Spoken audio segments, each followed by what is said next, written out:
certainly did then. Lomas wasn't aware that he didn't need to play that. And Hart collected and scored.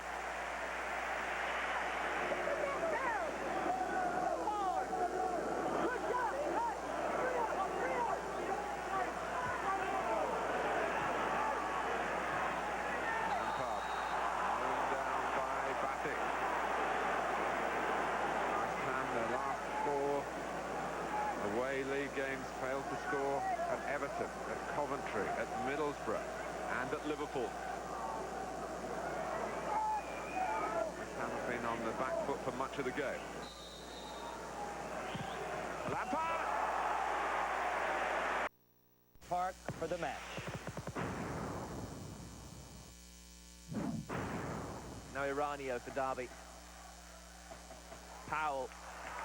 Bravely in, Fuertes picks up the ball from Burton in his stride. Esteban Fuertes trying to turn Yesher, could come for Burton, and Derby lead in the opening 6 minutes. Last season's top scorer Dion Burton, who's found goals very hard to come by this season. Linking up brilliantly by Fuertes and stroking the ball past Ed De Hoy. Chelsea haven't settled at all, and they've been punished.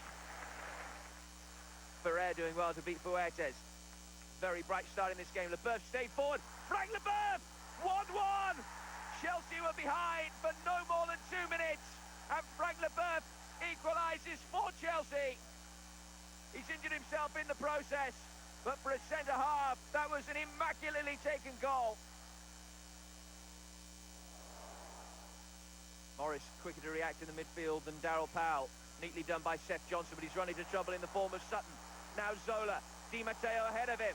Here's Gus Poyet as well. Good save by Russell Holt. It was going to creep inside that near post, I think. But it was well dealt with by Tony Dorigo.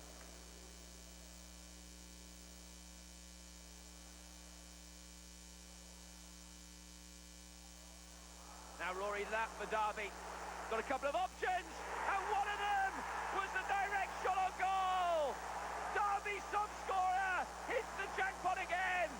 And are they going to get another elusive home Premiership victory, courtesy of Rory Delap, on what's been another largely frustrating Premiership afternoon for Chelsea Football Club. Delap wasn't closed down. The finish was perfection. And Derby get themselves ahead in the last. Johnson's ball forward sends Lee Morris away. De Hoy knew he wasn't going to get there in time. Burt in the centre for him. And what can the new signing do here? Gets past Babayaro. Couldn't beat Lambord. And the shot took a deflection from Rory Delap. Derby have surely got the points now. 2 late goals from Rory Delap. Piles on the Premiership misery for Chelsea. The first time they've lost 3 successive games in the league for more than 18 months. And for all their European exertions, their domestic form beginning to fall apart. Delap with an extra set of a shot. The deflection took it away from Ed De Hoy. And Chelsea have been beaten. Its defenders dozing.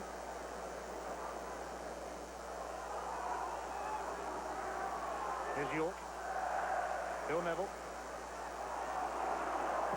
Beckham with a cross. Goal near post! 1-0 Manchester United. It's Paul Scholes. No surprise that Beckham should be the provider. What a cross that was. And you could be sure that Scholes knew exactly where it was coming. Cole to Giggs. And Beckham's coming in here. David Beckham pulls it back for Cole. It's a goal for Cole. And the ominous message for the rest of the Premiership would appear to be that Manchester United are back. Through York. And James went down for it, but it actually bounced off Taylor. Beckham centre. Scholes setting up here for Roy Keane. Brilliant. Cast in marble.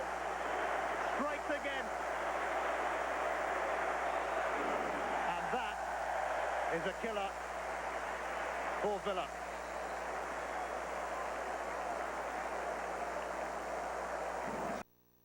Everton. While Everton's Don Hutchison claimed a corner, the Borough supporters and players wanted a free kick for handball. Referee Andy D'Urso had the final word, and Everton were about to move ahead with just 3 minutes played.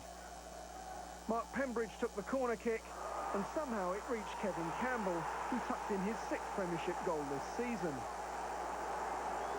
Dreadful defending, and Everton's top scorer could hardly miss. Brian Robson's boys weren't behind for long, though. On the quarter hour, Pembridge fouled Paul in 22 yards out, and Christian Ziege scored his 3rd goal for the Borough. Shortly before half-time, another free kick almost led to Everton regaining their lead, but somehow Mark Schwarzer scrambled across to save.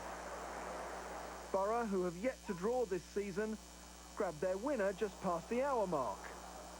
Phil Stamp powered in a cross, and Brian Dean powered in his 6th goal this campaign. Throughout his career, Dean has thrived on service like that.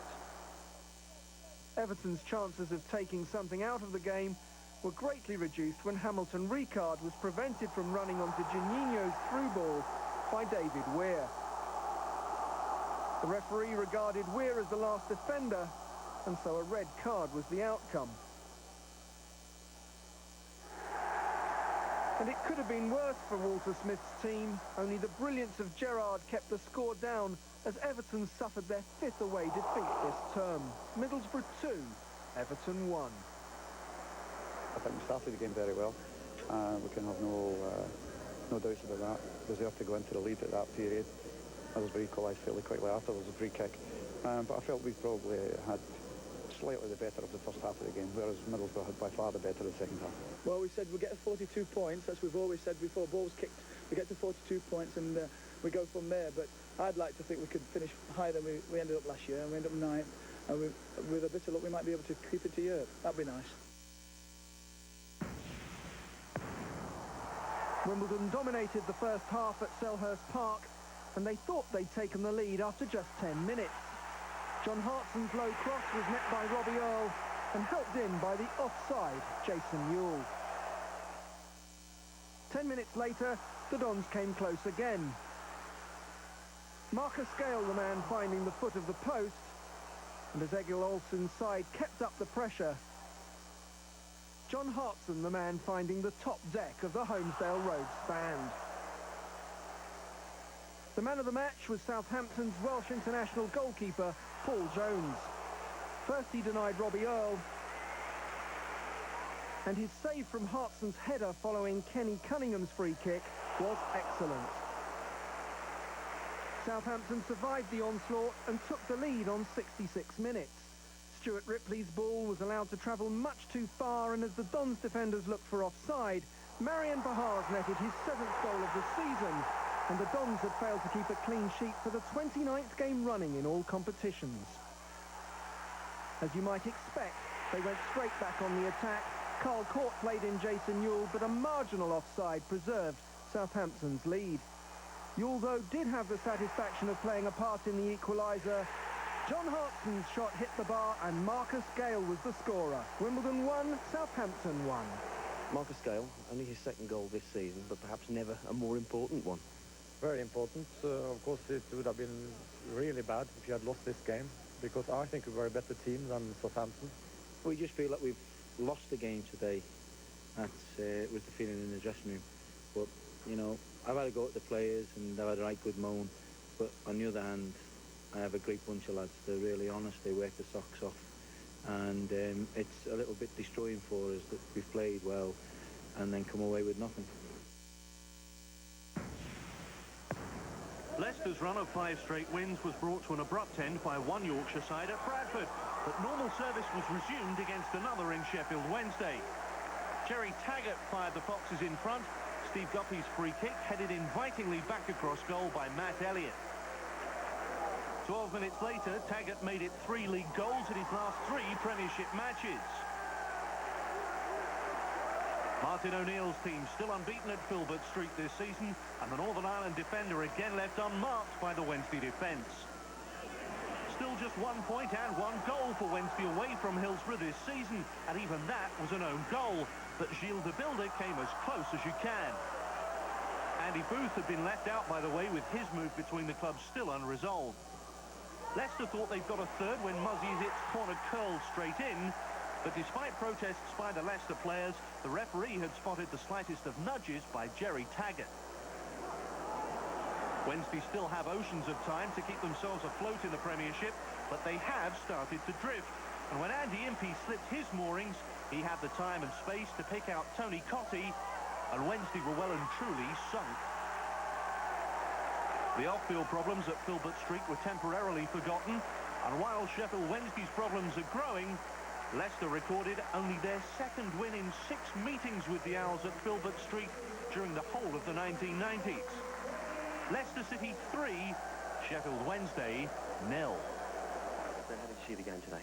Well, I thought that it was a scrappy 20 minutes, and both sides couldn't get enough passes together. But once we got the goal, it settled us down a lot, and I thought eventually, and I say eventually, we end up comfortable winners. If you analyse the whole game, I think, the 3-0 scoreline, it looks like a good hammer, but I mean, the goalkeeper's only had one save possible to make all the game. But again, the decisive things, he's taking that responsibility at important times, and unfortunately we didn't do that today. There you have it, but there was still more left on the dance card this weekend. On Sunday, Coventry City welcomed Watford to Highfield Road, and right after the break, it's Sunderland entered Watford. 17th minute. The ball's headed into Cedric Roussel, who heads it under Robbie Keane, who volleys and scores. And he's humble about his efforts, doesn't want to call any attention to himself. It was a beautiful effort, though, by Keane. That made it 1-0. 34th minute, Keane will play it through to Steve Froggatt. And he beats the defender and goalkeeper Alec Chamberlain to make it 2-0. In the second half, the Sky Blues poured on. Froggatt crossing into the box for Mustafa Haji. He chests it down, runs it down, and then hits the website. And it's 3-0. More action here in the 62nd minute. Steve Palmer handled it, meaning a penalty shot for Gary McAllister, and he scored it. 4-0 the final, 7 defeats in a row for Watford. Now, onto the Stadium of Light. Sunderland and Tottenham. Eric Waugh crossing to Niall Quinn, 1-0. Gavin McCann crossing to Niall Quinn, 2-0. Then in the second half, Stefan Everson will get it in, but 2-1 the final. Sunderland keeps on winning. Well, now that you're finally